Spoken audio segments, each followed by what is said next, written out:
am a wayfarer on the waking way, just like you. Years ago, in a time of despair, I was given cause to consider my small place in the whole of creation. The old questions that have perplexed us for ages were haunting me as well. Why are we here? Must there be a reason for our existence?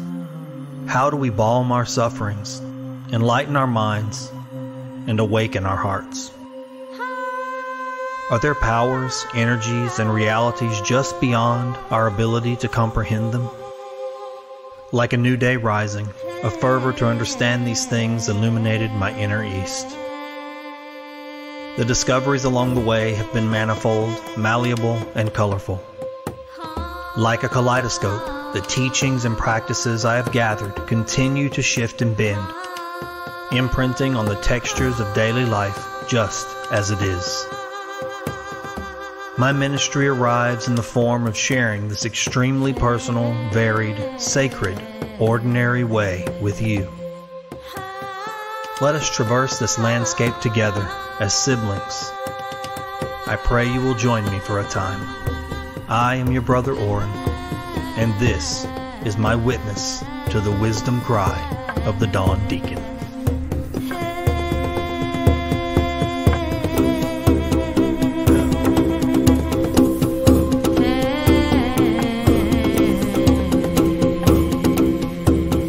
Good morning, my friends.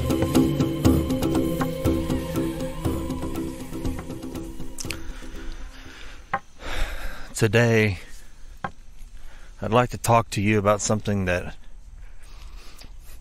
I've been thinking about for a few weeks and in truth have been coming to terms with, or maybe that's not the right phrase, learning to accept.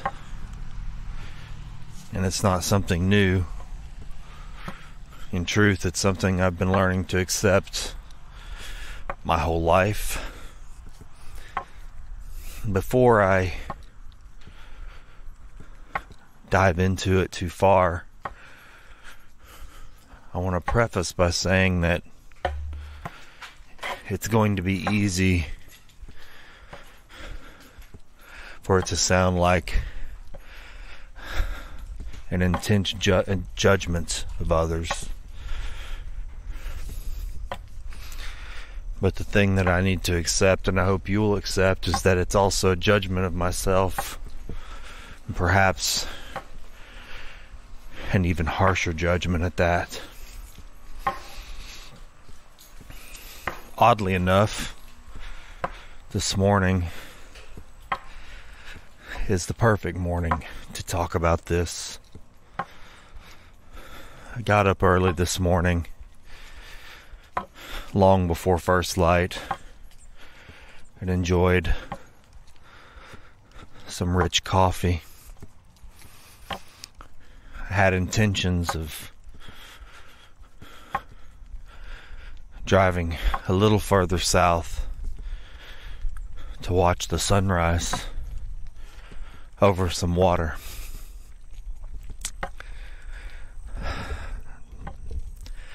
There's a dense fog that's settled over the pasture lands where I live. Truly, driving was almost dangerous at the hour that I was on the road.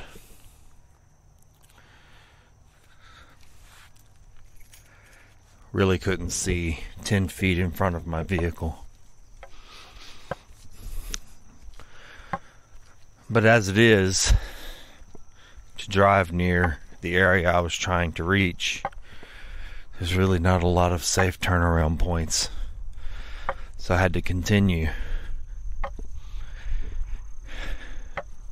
till I could find a safe place to turn around and head back to one of my favorite and most comfortable places to walk. A local park near my home. I've watched the sun come up here many times, and there are just days where I'd like to lay my eyes on something different.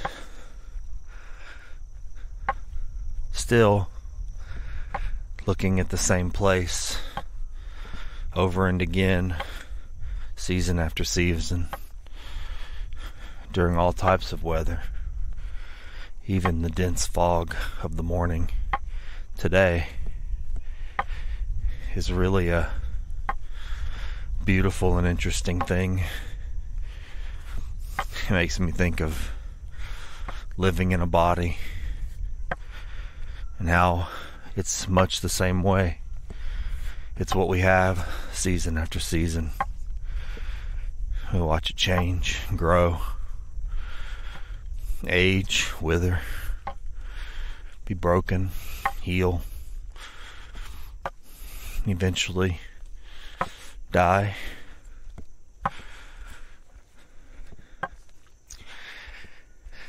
It's interesting when you get up with an intention and that intention really can't be resolved. It's ironic, the dense fog and the thick clouds that cover the sky, while there is light to walk by, it is not the sunrise that I'd anticipated.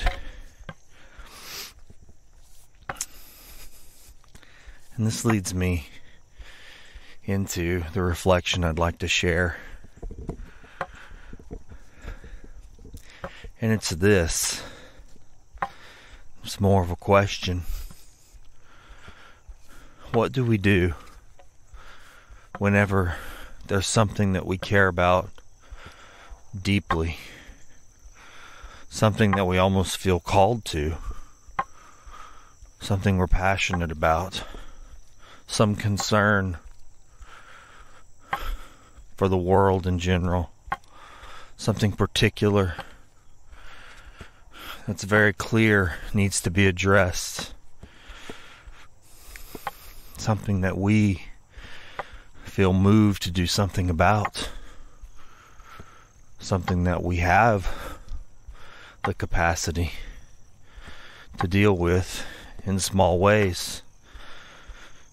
Something that we know would change the quality of life for so many, generally, if only a large enough group of people took small actions. What do we do when we know this and we see it and it's so plain, and then we ourselves begin to take right actions, first steps, and build momentum?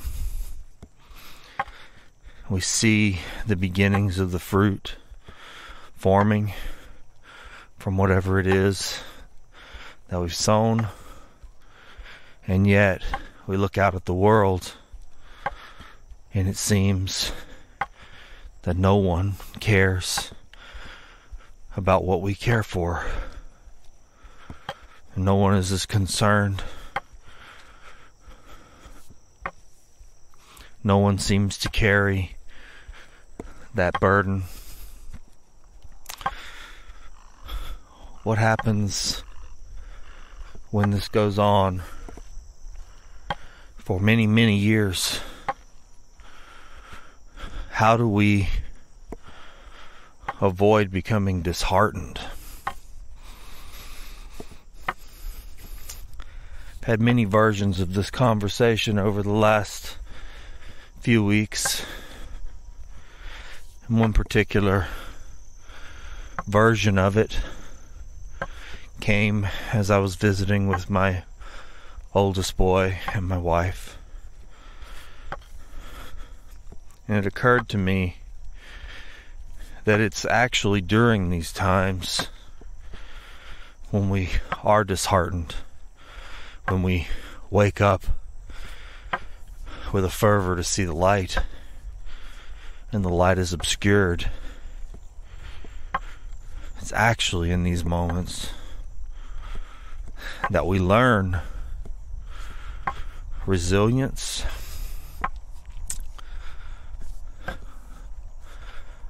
and we learn what and we actually believe, what is real within us, and what is actually usable and practical. When we question if something that's on us or upon us, an action, a thought, a desire, a purpose, when we question whether that has value to anyone else, and when we look around and we see that perhaps we're not getting the signals that it does, it's very easy to give up, to quit. And over the years, I've wondered about many of those things and those times where I've went through that and laid down a practice or a passion, a belief, laid it down and stepped away from it so I can analyze it again.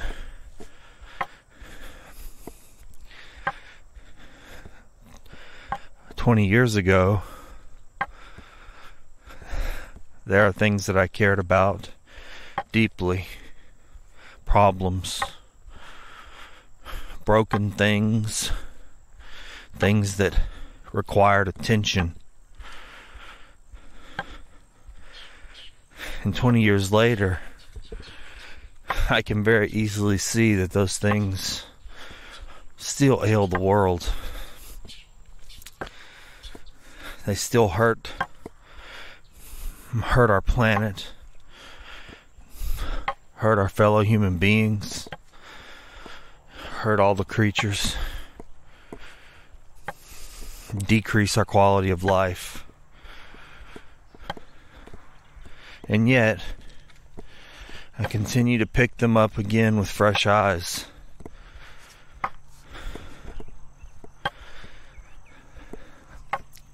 Take new actions, try new things, apply new strategies, use the resources at hand. On some base layer, there's this wish, this idea, this great hope, this want to change hearts and minds and to change the world.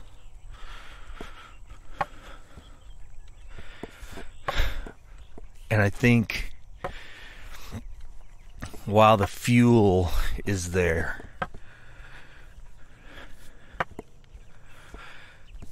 the desire is there, sometimes it's easy to overstate our own importance. Everyone who's ever done anything well has probably wondered at some point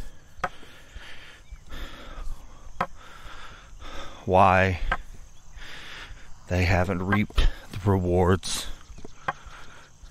of others, the same rewards.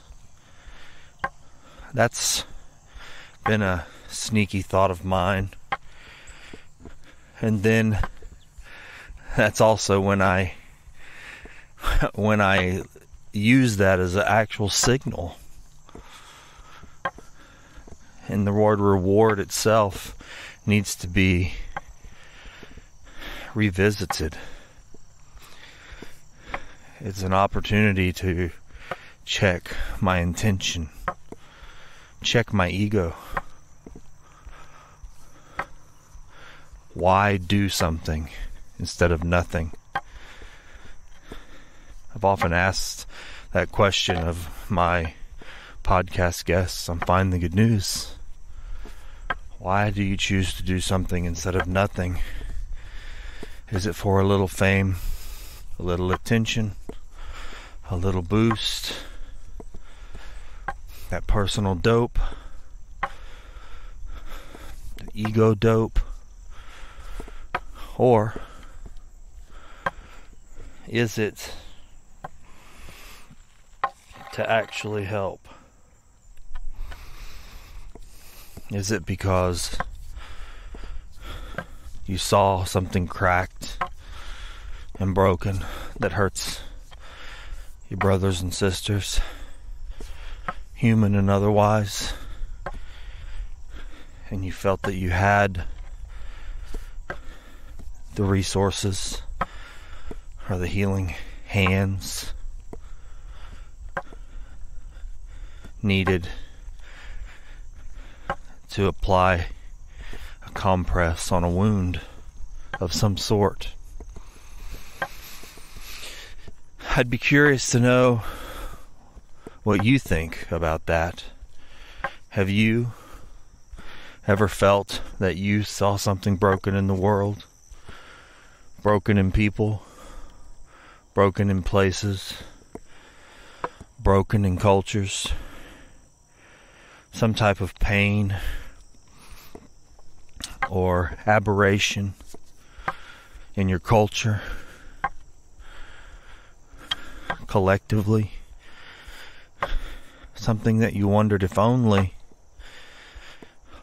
a large enough group adopted certain ideas or principles or actions, we could actually turn the dial together and leave something healthier and more whole for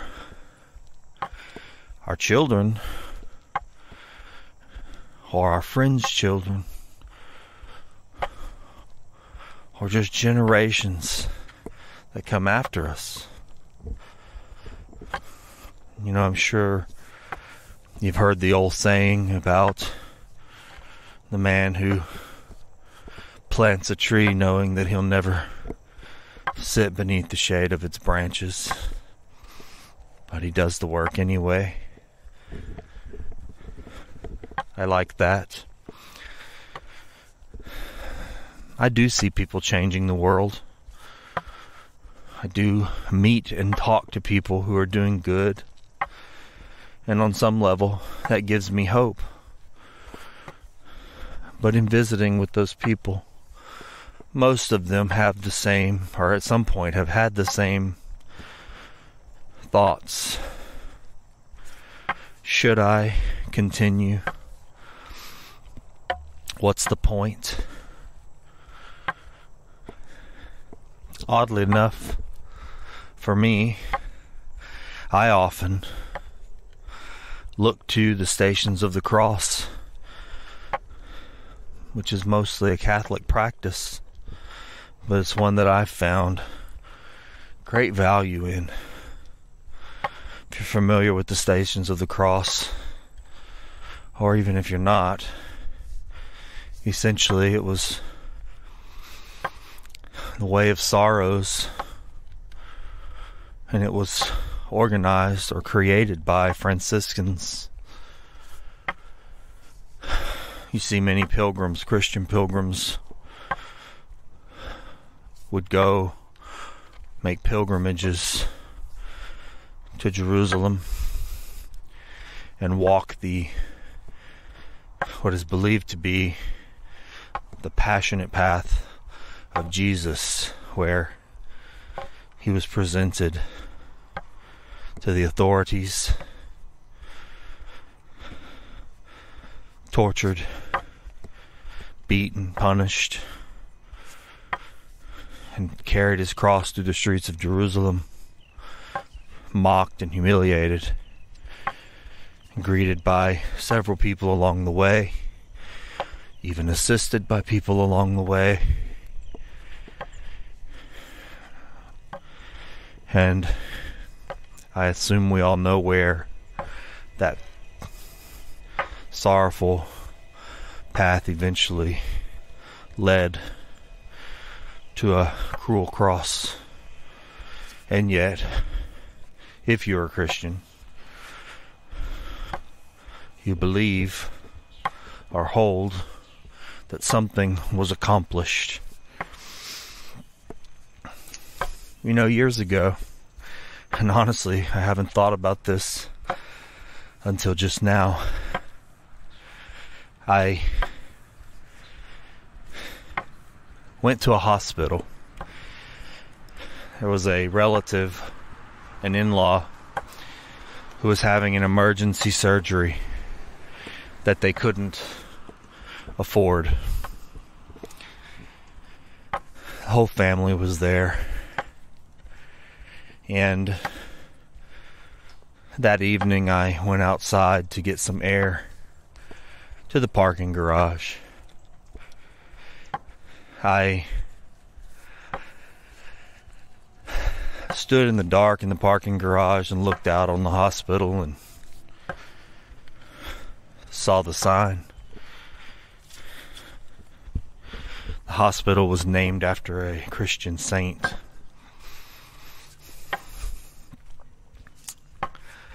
I remember thinking this at the time, how interesting that today the hospital was filled with human beings, suffering human beings who did not have the resources to acquire their needed medical care. And this is not a podcast or an episode at least, to bring up the reasons that could be with the systems that have created that situation. That's a topic for another time. But I remember thinking how the motivation finds its beginning on that dreadful path through Jerusalem. And even those Franciscans who created and organized the practice of revisiting the Stations of the Cross wherever one might find themselves in the world. And how even that hospital, as I stood there in the garage, and all those people were receiving free care, found its place there on that bloody, difficult path through a city in a faraway land. Now I know Christians hold that a covenant was made, a new covenant, and that mystical things happened, that the sin of the world was absolved. And truly, I don't want to get in the weeds on that, because you can speak to any number of Christians and you might get a different theological answer as to what actually happened. And in truth, I've held to many of those same things over the years. And I still hold to some even today, though they may not align with the mainstream or accepted versions. But that's neither here nor there, and begins to deviate from my original point. In the Stations of the Cross, one will find that in the retelling and the revisiting, that Jesus falls 3 different times. And while there's a lot of other symbols that are very powerful to meditate on when one reflects on the Stations of the Cross, it's in the falling and then the getting up that I find comfort. As the decades go by, I look back and I see how many times I've fallen down, how many times I've taken up a beam, a log, and placed it on my shoulders.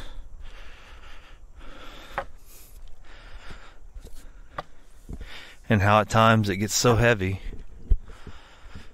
it's too much to bear, and I fall. I lay it down. And I honestly can say I've often had thoughts that I would not pick this back up again. And yet, with a time, a little assistance from the people I meet along the way, hope springs again. And I take up the beam and walk with it to the next station in my own life. I too hope that I meet people along the way, like Simon of Cyrene, as the story goes, who was pulled from the crowd to help Jesus carry his beam. It wasn't his place to do it. It wasn't his burden. He didn't arrive to mock the man. He had no stakes. But the circumstances changed, things aligned, and it was placed in front of him to do. And so he did, he assisted. Whether that is a legend or whether it actually happened is irrelevant. The point remains the same, and the lesson can be learned in Simon, I think. Sometimes we meet people along the way, others who see the beam we carry, the particular beam, whatever it may be, the small cross that has a name that's just for you, just one fiber. And they see that name, they relate to it, and they help you carry it. They make it their own.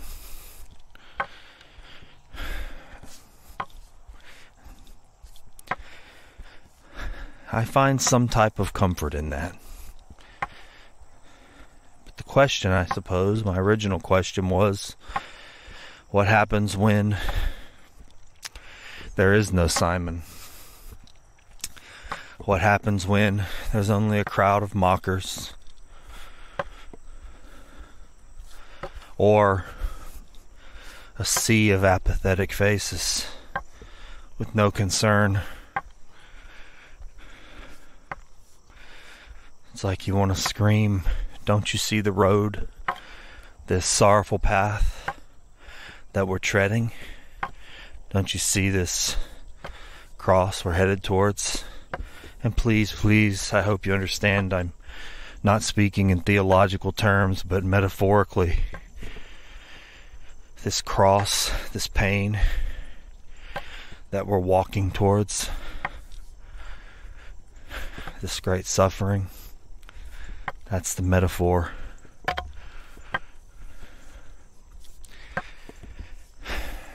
I hope for Simon's and Veronica's who offer us assistance along the way. I hope to meet the group of believers like the women of Jerusalem who hold fast and carry on as well, even though they know the way is hard. And the truth is, the real truth, if I step outside of my woes and ohs and pity, all ego things, I see those people along the way. And I'm sure you do too, if you stop long enough. Who has helped you? Who has listened to you? Who has joined you on the road to do a small thing? Who has shown you care?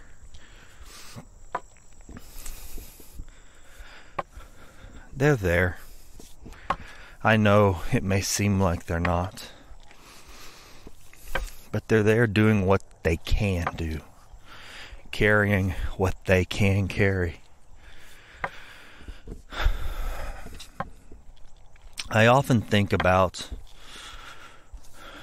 what different things are made of. And lately, I've been thinking about this a lot. About what one can and cannot do.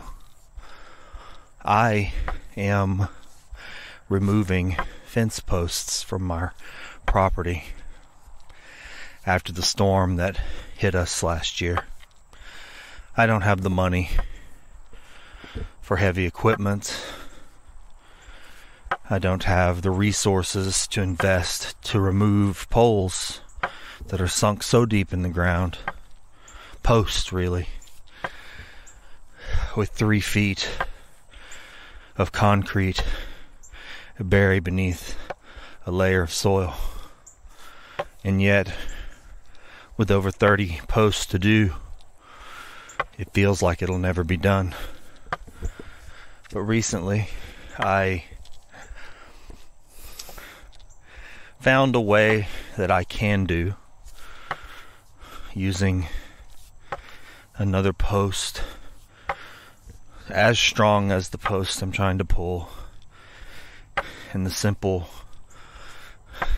machine of a lever and axis. I don't want to get off into the mechanics, but it is a affordable way to remove the posts, but it requires a certain strength, a certain type of body. I was born into the body I have. It's not a small body, and nor is it a weak body.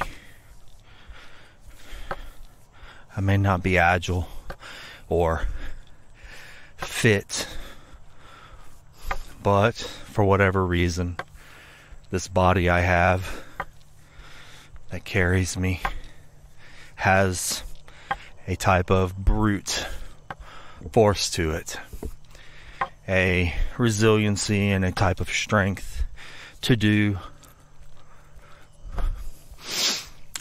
brute force things that require something sturdy and steadfast. It's nothing fancy. So to remove the poles, I can strap my lever and stone, but without the brute strength to move the lever, the poles would stay in the ground.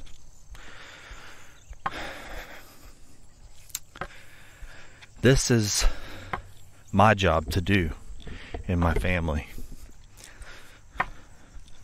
Not for lack of desire or willingness to help, but my wife can't do that physically. It's not the way her body is made. Nor do my sons have that physicality. They can't help me. It's my job to do in the community of my family. Why? Because I was made that way. I am the one within the group. And so I do it. And it's slow. And in some days it feels like I don't want to.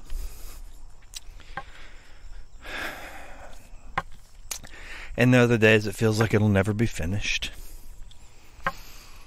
But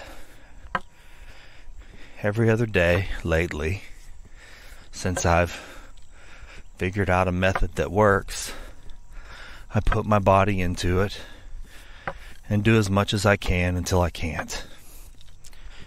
This is not something I tell you to get a little pride or an attaboy. This is just the way things fell. This is my sturdiness. This is what I can do. I tell you that story so we hopefully can together understand why some people can't commit to the same things we're passionate about.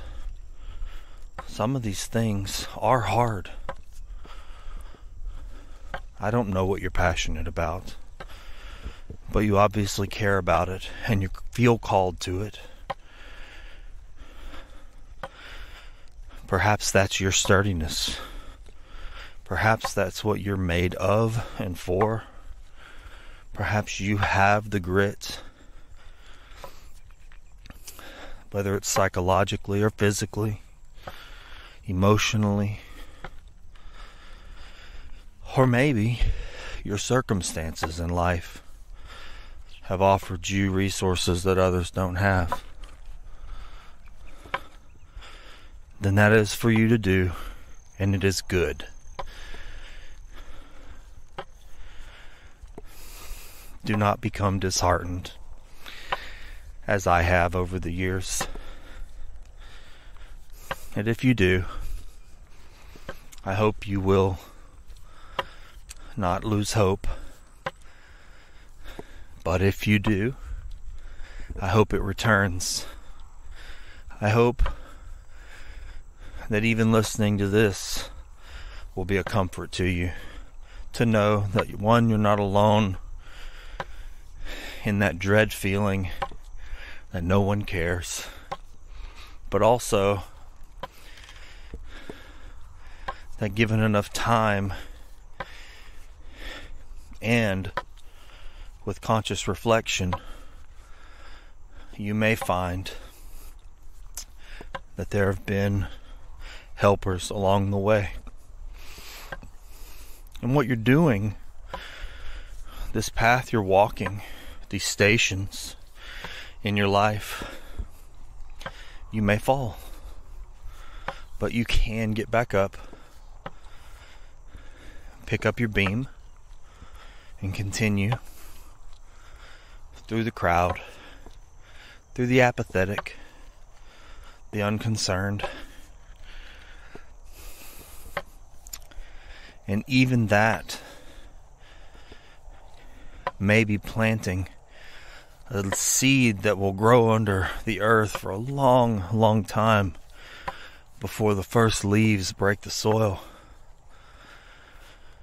before a flower unfolds, reaches for the sky, before hummingbirds and bees can do their work inside the petals.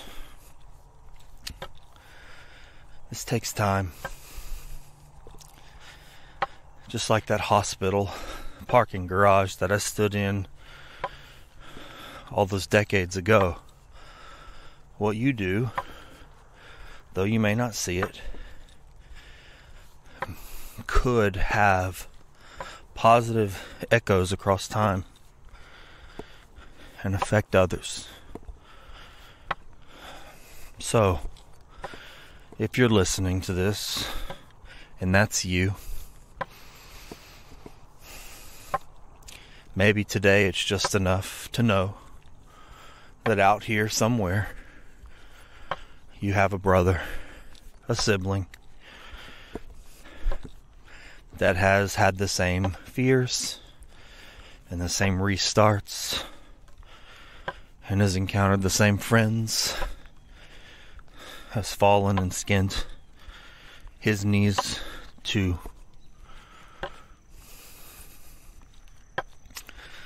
I hope that this reflection, as convoluted as it may seem, can act as a hand reaching down into that space to walk along with you.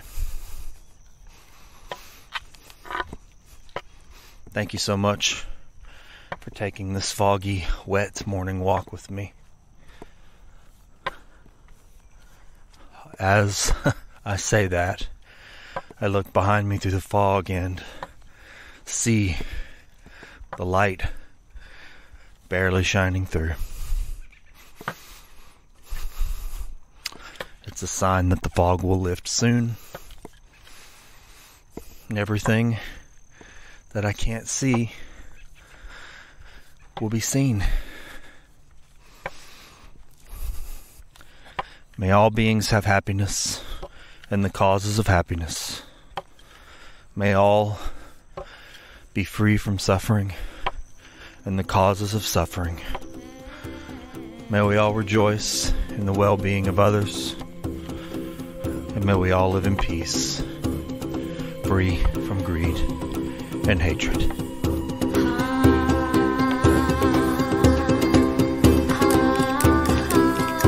Brother Oran Parker is the producer and host of the Dawn Deacon and the Find the Good News podcast. As a licensed ecumenical minister, he practices universal spiritual accompaniment, offering a brother's ear to fellow seekers. Oran provides baptism, blessing, and union ceremonies, as well as tailored rituals to memorialize special occasions or blessings to sanctify personal spaces. Brother Oran also officiates weddings and funerals. For information or to contact Oran, visit findthegood.news or email Oran@oranparker.com.